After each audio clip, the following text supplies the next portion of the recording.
कालच्या बैठकीमध्ये आम्ही हा निर्णय केलेला आहे की आज कोणीही कुठेही कॅमेरे लावतं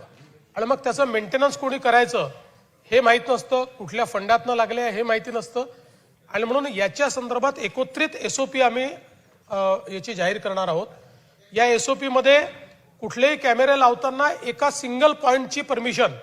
ही त्या ठिकाणी असेल, त्याच्यामुळे इंटिग्रेशन होईल आणि दुसरं याच्या मेंटेनन्सची जबाबदारी एका सिंगल एजन्सीवर असेल, जसं आता राज्यमंत्री मोदयांनी सांगितलं। समजा होम विभागाने केली तर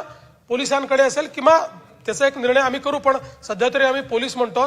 आणि याच्यामध्ये